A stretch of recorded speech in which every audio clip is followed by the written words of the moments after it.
First Robotics is a big organization and they have teams around the world, and they send out basic kits. For rookie teams, they will send out an electronics kit as well as the mechanical components.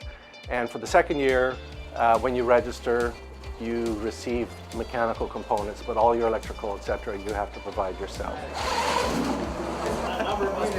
Another one of those really cool opportunities for students in our school to look at real-world opportunities in all kinds of different areas. These are students who've come in on the weekends, they've come in on their own time in the evenings, and they put together a wonderful robot in the space of 6 weeks from start to finish. Everybody look at me, all right?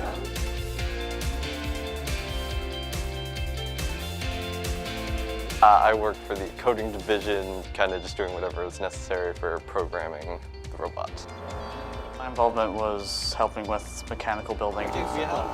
My goal is to build an image for the team itself, so designing t-shirts and making banners and organizing things to not just give us a robot, but to give our robot a name, so people recognize us as Robocorr because we are Correlieu Robotics. It just needs to force it up. Yeah, it just needs to. It's something that the kids are managing, the students are managing themselves, they're managing the time, they're putting together plans, and they're learning lots to be able to, and we're all learning lots to be able to get the robot up and running. We had to code three systems, well, more like two. We had to move basic driving, a pneumatic system, and a winch, which was simpler basic driving.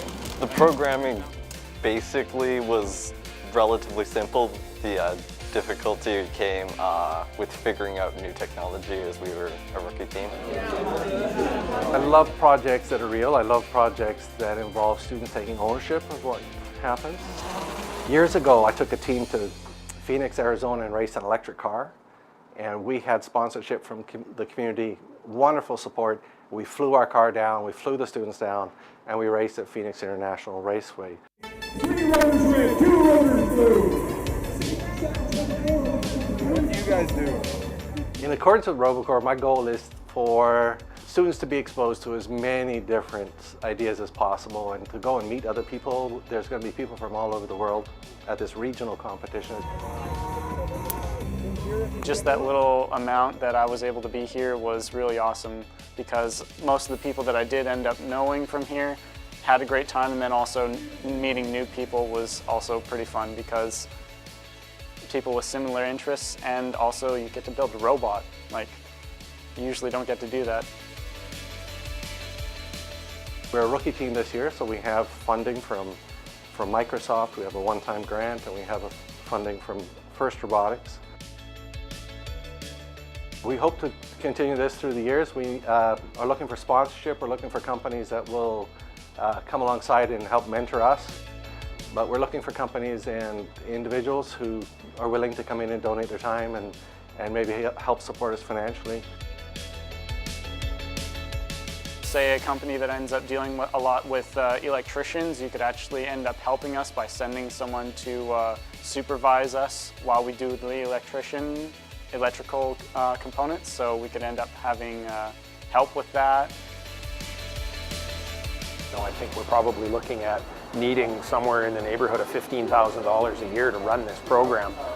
So we'll be looking for some support down the road. The scope of the entire competition is worldwide, so schools around the world are associating themselves with this competition.